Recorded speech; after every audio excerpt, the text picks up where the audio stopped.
All our lives, we've been told. Work hard. Achieve. Get to the next level. But sometimes, our best efforts fall short. We start to think maybe we don't have what it takes.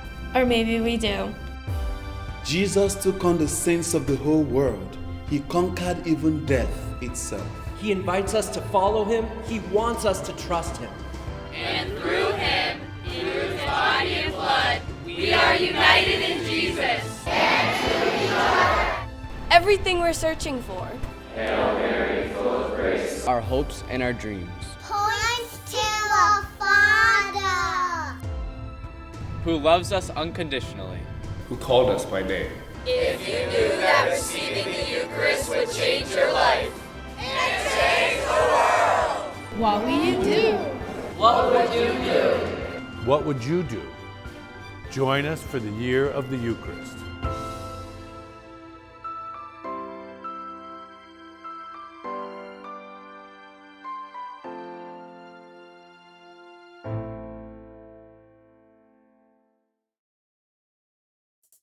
Coming up on this edition of Real to Real. Prayers for life and prayers for peace after the Supreme Court's decision on Roe v. Wade. The 20th Annual Diocesan Eucharistic Rosary Procession was a beautiful witness. I'm Carolee McGrath. I'll take you there coming up. And Dan Dumas will be by with a look at the latest from the Diocese of Springfield.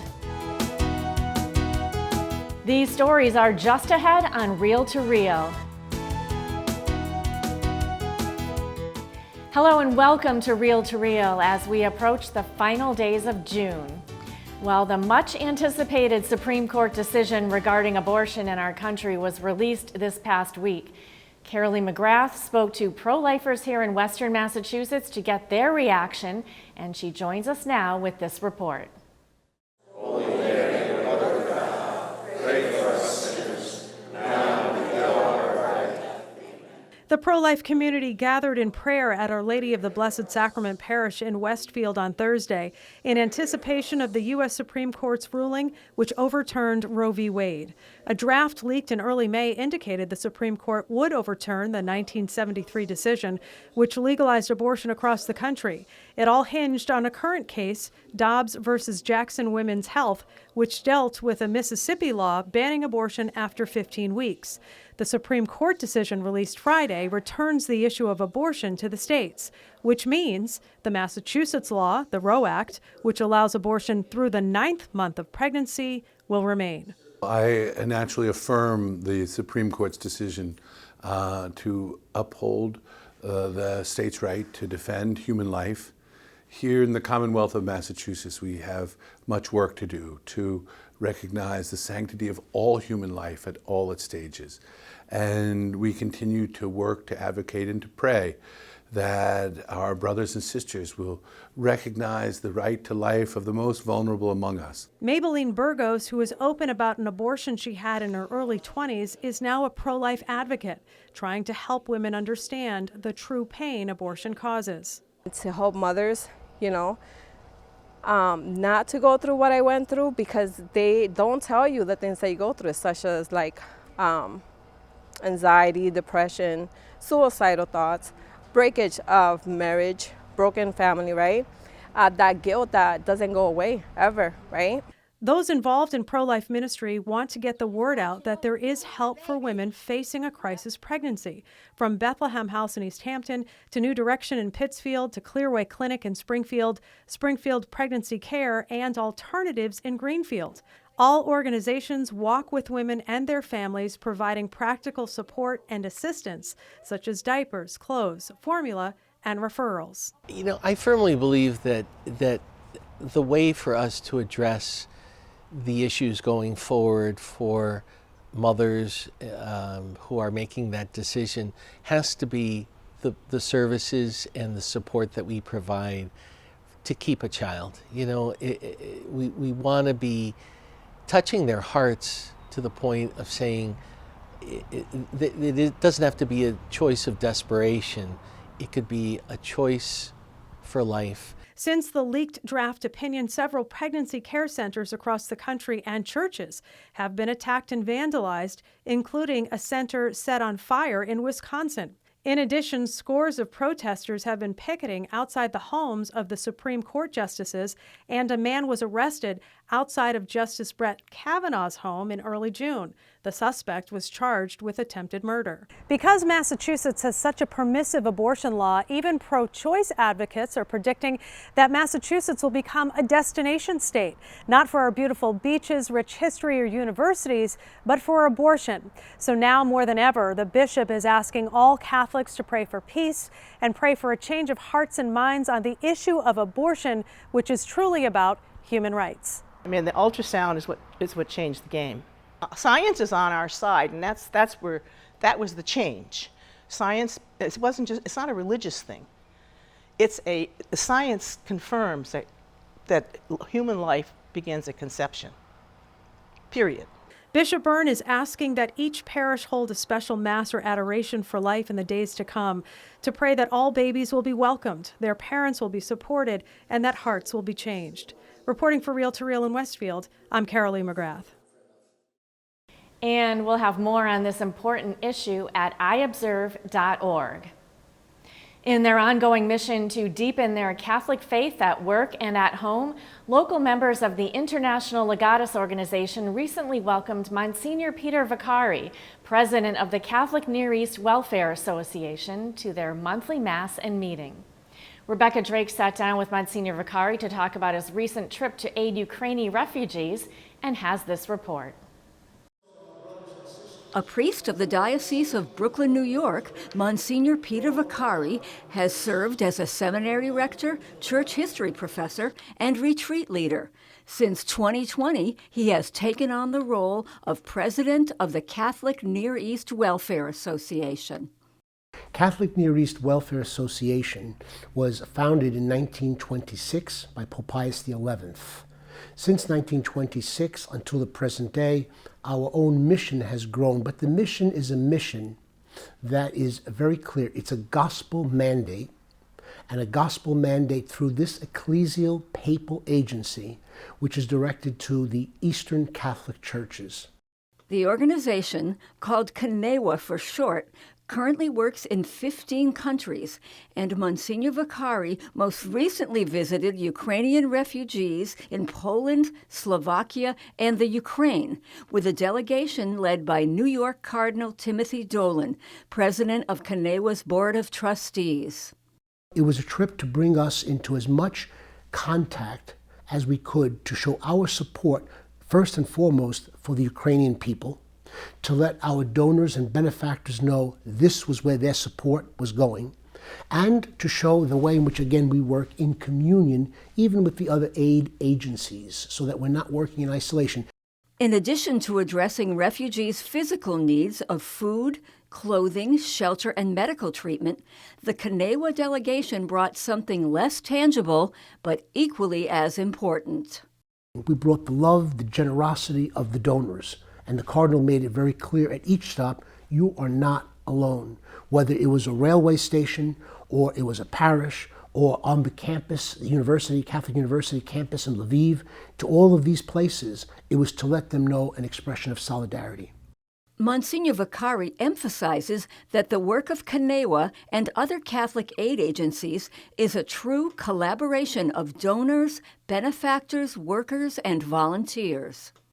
It's not the work of any individual, it's the work that comes because this is the mandate of Jesus. And this is the work of the body of Jesus, the body of Christ, the church.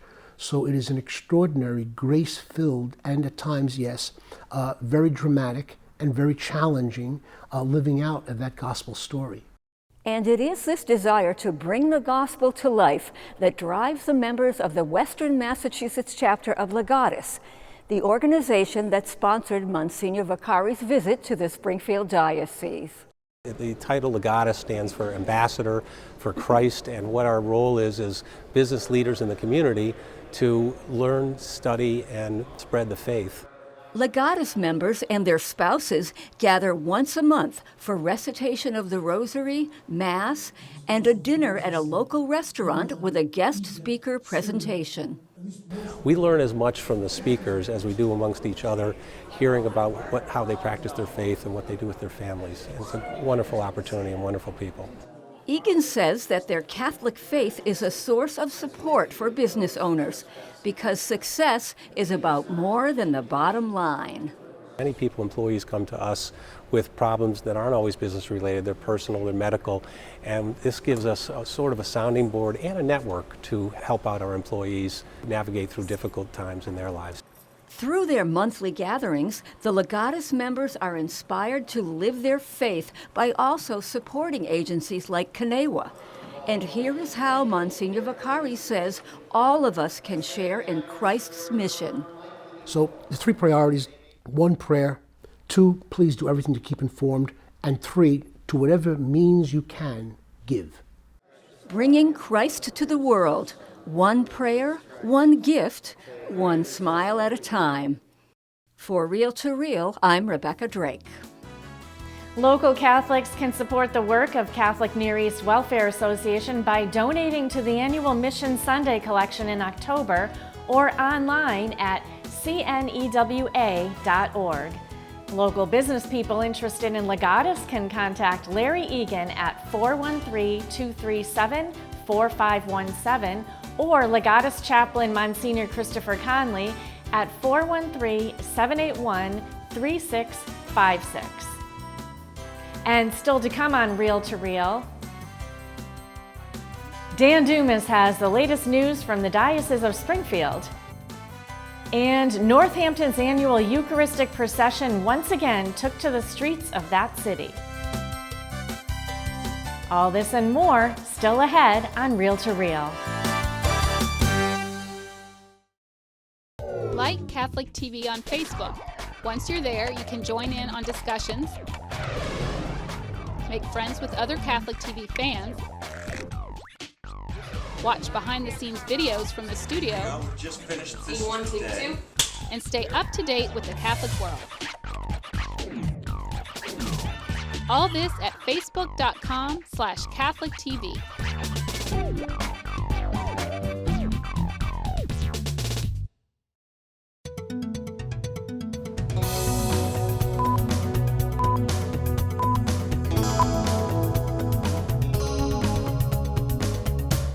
I'm Dan Dumas with your Reel to Reel news briefs. The Catholic Woman Club of Springfield has been offering community support to others for more than a century. The organization recognized its longtime members with a Mass of Thanksgiving at St. Elizabeth Parish in Ludlow on the Feast of Pentecost. David Martin has more.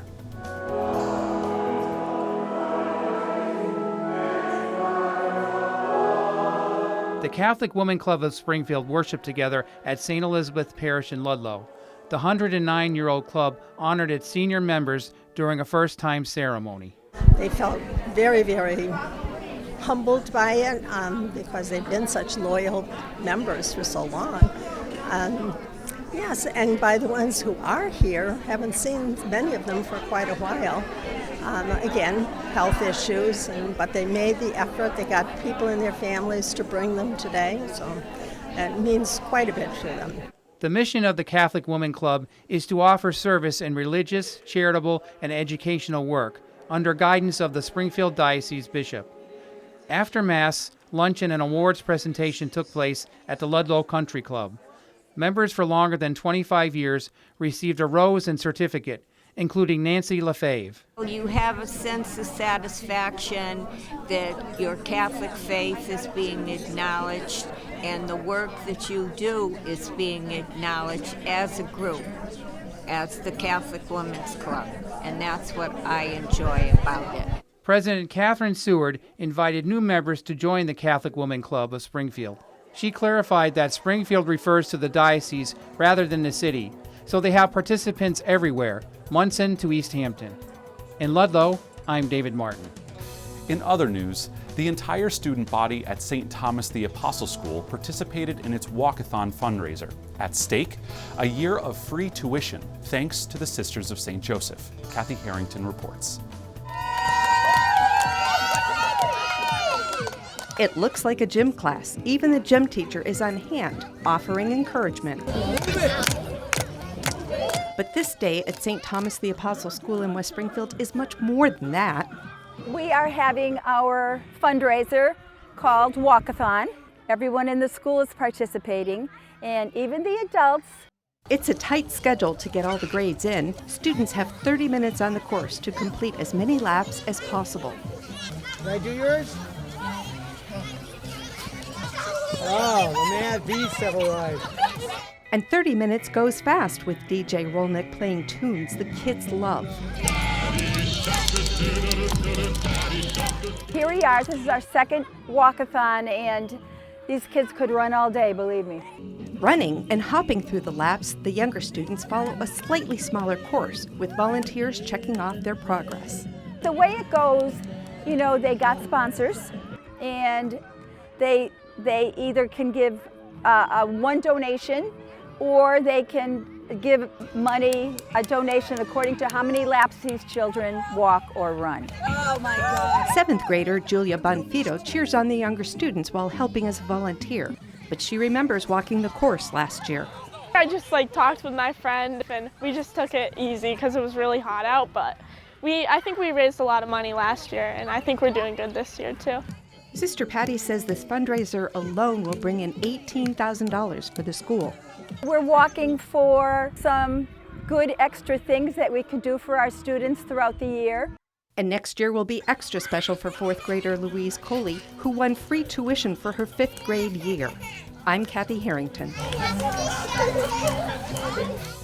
In other news, Dominican Father Philip Nolan, a Williamstown native and Williams College graduate, celebrated his first Mass May 29th at his home parish of St. Patrick and Raphael in Williamstown.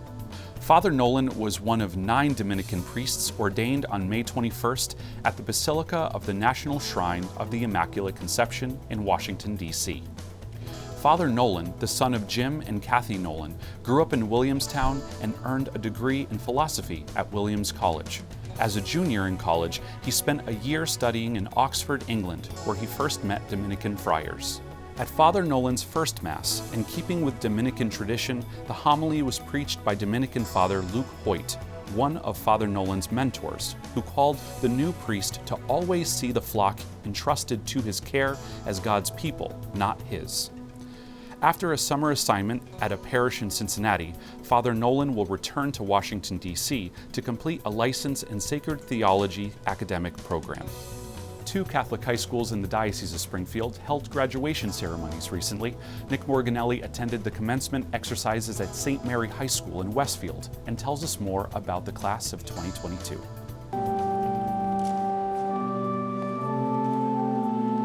St. Mary's High School in Westfield opened their 119th commencement exercises with a baccalaureate mass as priests and deacons from St. Mary's and Our Lady of the Blessed Sacrament celebrated with Bishop William Byrne. Today's celebration just shows that St. Mary's is alive and strong and growing. It's a vibrant community of learning, of faith, of excellence, and also it is a place where the kids come first. Bishop Byrne gave accolades and spiritual guidance through his homily.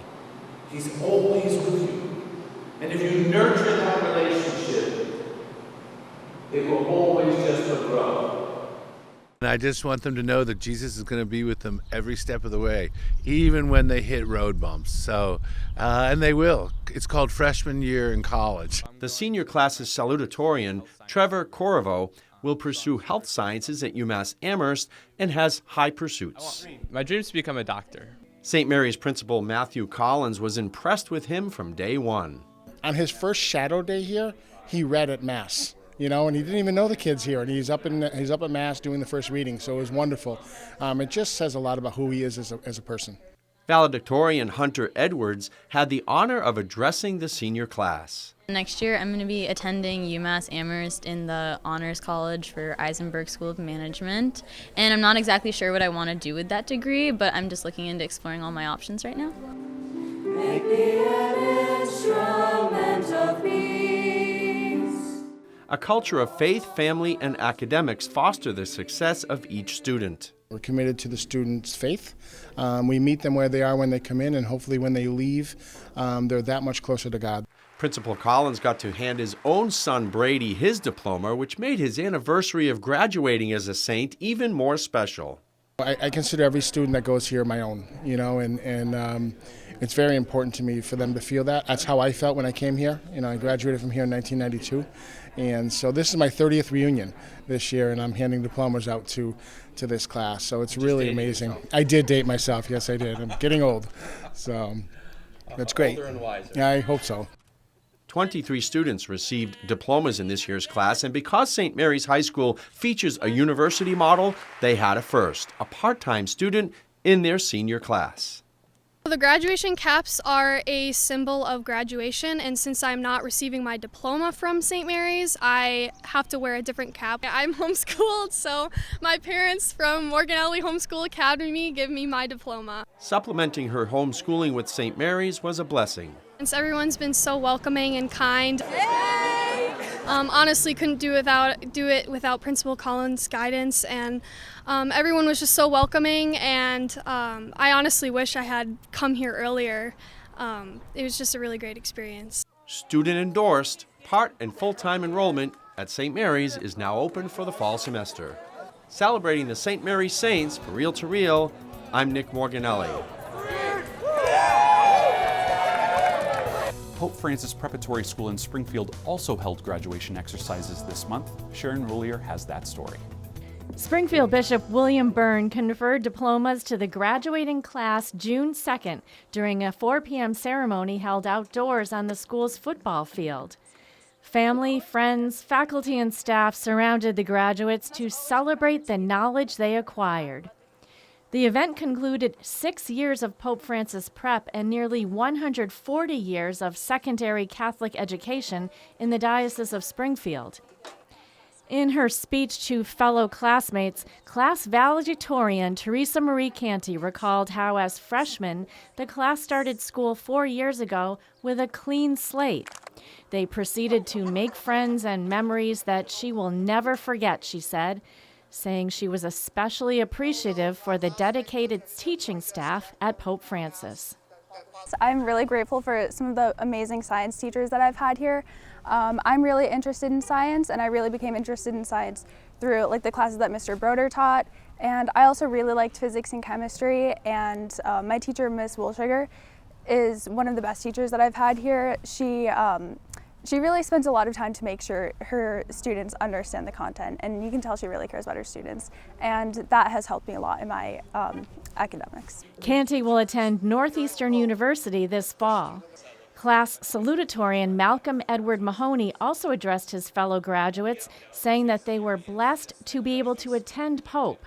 Mahoney will join the freshman class at Dartmouth College this fall. I don't know, I'm just really excited for the next 4 years to be able to learn stuff that I'm really interested in and, be able to focus my energy into one specific area of study. I'm just really excited. I feel like I'm prepared. I hope I'm prepared, but I'm just really excited. Head of school Paul Harrington addressed the class of 2022, praising them for their positive spirit and for the way they embraced adversity. Senior class advisor John Anziano says this class is well prepared for the next step. The class of 2022 is very well prepared to go into the world. They are the first class that spent all 4 years in this beautiful facility, so they have had the advantages of a state-of-the-art learning facility, state-of-the-art, sports facilities, a state-of-the-art theater, music program. So they really are the first Pope Francis preparatory school class to graduate that has had that advantage of this facility. Of the 73 members of the class of 2022, 50 graduated with honors. 49 were members of the National Honor Society, 12 were members of the National Latin Honor Society, 10 were members of Pathways, and 30 attended Catholic schools from kindergarten through 12th grade. Congratulations to all graduates. And this academic year will also mark the last for Daniel Belargin, Superintendent of Catholic Schools. After 4 years on the job, he has decided to step down and pursue other opportunities. We wish him the best. And remember, you can always stay informed on all the latest news in the Catholic Church, locally and beyond, by logging on to iobserve.org. There you can find articles from our Catholic communication staff, as well as on-demand episodes of Real to Real. That's iobserve.org. I'm Dan Dumas, and those were your Real to Real news briefs.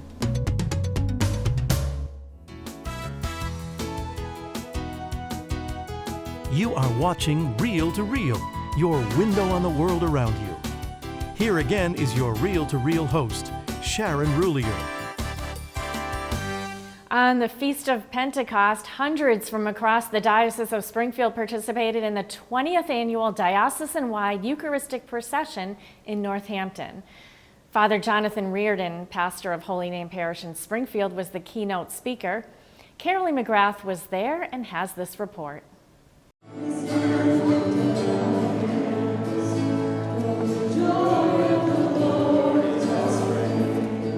With lifted voices, more than 500 people gathered for the 20th annual diocesan-wide Eucharistic Rosary Procession in early June on Pentecost Sunday at St. Elizabeth Ann Seton Parish in Northampton. Father Jonathan Reardon, the pastor of Holy Name Parish in Springfield, spoke on the transforming power of the Eucharist before the procession began. So we believe that Jesus is truly present, body, blood, soul, and divinity in the Eucharist, because he said so, because he said, this is my body, this is my blood. So when we receive him in Holy Communion, we are united with him in the closest we can be this side of eternity. We give and consecrate to the Sacred Heart of our Lord Jesus Christ. Exposition of the Blessed Sacrament followed Father Reardon's talk. The congregation then made an act of consecration to the Sacred Heart of Jesus, the Immaculate Heart of Mary, and to St. Joseph. Prayers were offered for the protection of life, the sanctification of marriage, an increase of vocations, healing for those who have been affected by the sexual abuse scandal, and the protection of those serving in the military. Then the procession stepped off on King Street and wound through downtown Northampton. Several priests from across the diocese were in attendance, as were many families. I think it's important that they see and witness, right, what the biggest part of our faith is all about, right? The unity, all the people coming together, celebrating Jesus Christ our Lord in the Blessed Sacrament. The theme of the procession each year is To Jesus Through Mary, to console their two hearts. And the procession also fell during the Diocese Year of the Eucharist, which is intended to refocus the faithful on the central teaching that the Eucharist is truly Christ's body and blood. This spiritual food is our union with God on this side of heaven, and that should move us. That should move us and transform our lives to be more Christ-like in our world, to be more like him. If we're going to take him into our bodies, literally, then it should transform us so that outwardly we become him.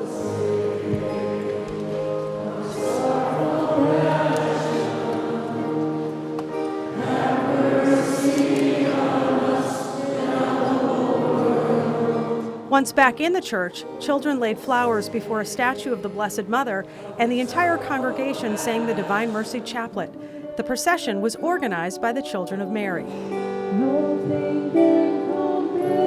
In Northampton, I'm Carolee McGrath.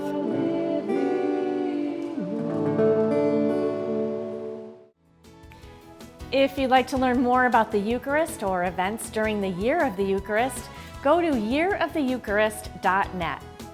And for this week, that's Real to Real. Thanks so much for watching. Remember, for all of the latest news on the Catholic Church here in the Diocese of Springfield and around the world, head over to iobserve.org, where we have it all for you. That's iobserve.org. And check us out on Facebook. We're at Catholic Communications. I'll see you right back here next week at this same time for another edition of Real to Real, your window on the world around you. See you then. Real to Real is a production of the Catholic Communications Corporation, funded in part by the annual Catholic Appeal, and the support of you, our faithful viewers.